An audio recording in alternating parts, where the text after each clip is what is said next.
মই যাওঁ বুলি ভাবিছোঁ আৰু ইয়াতে পৰি থাকি কি কৰিম আৰু একো মাটি বাৰী নাই এতিয়া ক'ত চালি এখন বনাই থাকি ছোৱালীজনী ক'ত চন বয়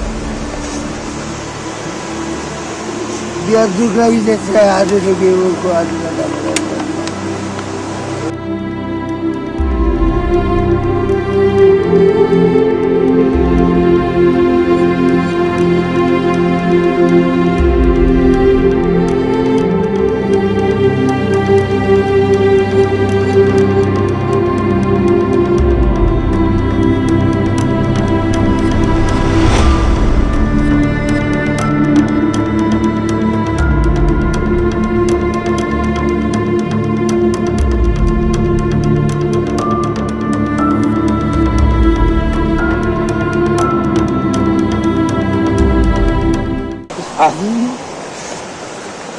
মই যাওঁ বুলি ভাবিছোঁ আৰু ইয়াতে পৰি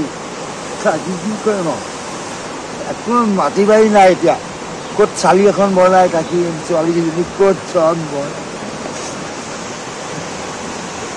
বিয়াত দুখ লাগিছে আজি থাকিব খোৱা দিনা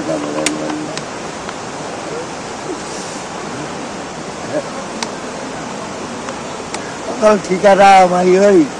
যিটো কেছ আমি দেখুৱাইছোঁ ঠিকাদাৰ সেইটো কৰা নাই সেইটো কৰিছে কৰি পেলাই বস্তাকাল তাৰ বামত জমাই থৈ ইয়াৰ পৰা ৰং চাই গুচি গৈছে এজনৰ লগত কাজিয়া লাগিছে অপইতা জাতি বাঁহ কাটি বুজ দিবলৈ আহিছে দিলীপ শইকীয়াই কৈছে যে বাঁহ নাকাটিবি অপইতা বাঁহ কাটি বুজ নিদিবি কাটিলে ভুলুকা বাঁহ কাট ঠিকাদাৰে কাজিয়া কৰিছে সেই মানুহজনৰ লগত আমি কাম কৰা মানুহবিলাকে বলবস্তি ভুলুকা বাঁহ কাটি সেই জেগাটোত বাঁহ দিছোঁ তাকো পইচাকেইটা দিওঁতে কাজিয়া কৰিছে ঘৰ এই ভেলুকিজোপাৰ পৰা এইফালে ৬০ টকা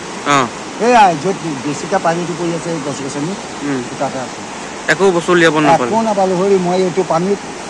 ৫টা মোৰ দুজনী খোলখালি ল'ৰাটো মাইকী মানুহ যেনে তেনে বচাইছোঁ এখন ভগা নাৱত যেনে তেনে এইটো পানীত মুঠতে আৰু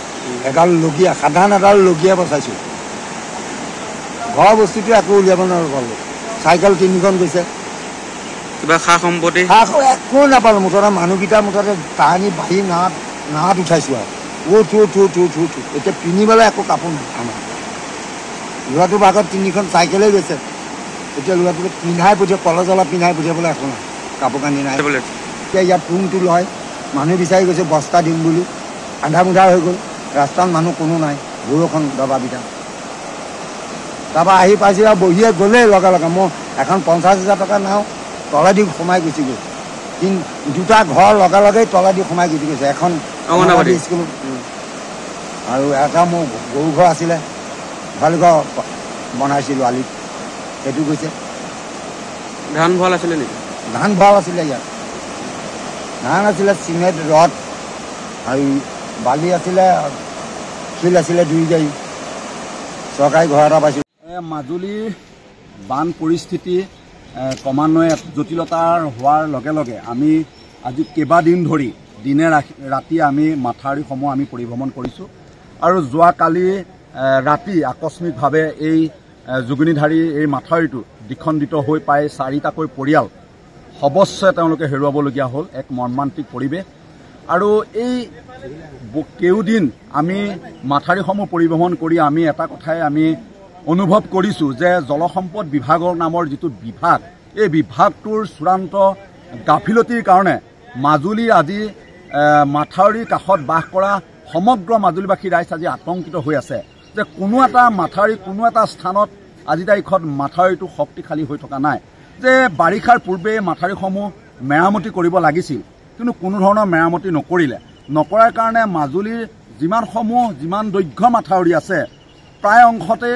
যথেষ্ট এক সংকটজনক যথেষ্ট ভয়াৱহ এটা পৰিৱেশ হৈছে গতিকে আজি এই যোগিনীধাৰী অঞ্চলত আমি যোৱা কালিৰ পৰা আছোঁ এতিয়াও আছোঁ আমি ৰাইজৰ লগত আমি উদ্ধাৰ কাৰ্যত আমি সহযোগিতা কৰিছোঁ কিন্তু চৰকাৰ বা প্ৰশাসন বা বিভাগে যেনেদৰে এই ৰাইজৰ মাজত সহযোগিতা কৰিব লাগিছিলে কৰা নাই আমি অত্যন্ত দুখ পাইছোঁ যে এই সময়ত আমি কাৰোবাক দোষ ঠেলি দিব বিচৰা নাই কিন্তু বিভাগ এটাই যেনেদৰে এই ৰাইজক উদ্ধাৰ কৰিব লাগিছিলে তাত তেওঁলোকে সফল হোৱা নাই গতিকে আমি জানিব পাৰিছোঁ যে মন্ত্ৰীগৰাকী মাজুলীলৈ আহিব গতিকে মন্ত্ৰীগৰাকীক আমি বহুকেইটা প্ৰশ্ন কৰিম আমাৰ প্ৰশ্ন তেওঁ উত্তৰ দিব লাগিব আমি দেখোঁ তেওঁ টেলিভিশ্যনত বহু দাম্ভিকভাৱে বহু কথা কয় মন্ত্ৰী গৰাকীয়ে বহু অফিচাৰ বহু বিভাগৰ কৰ্মচাৰীক দাবী ধমকি দি তেখেতৰ যিটো কৰ্মদক্ষতাৰ তেওঁ পৰিচয় দিয়ে গতিকে আজিৰ এই স্থানত আহিও তেওঁ আমাকো তেওঁ পৰিচয় দিব লাগিব সেইকাৰণে আমি পুৱাৰ পৰা আমি অপেক্ষা কৰিছোঁ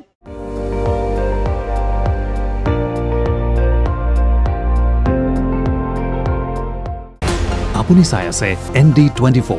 সৰ্বশ্ৰেষ্ঠ নহয় সৰ্বোত্তমৰ দৌৰ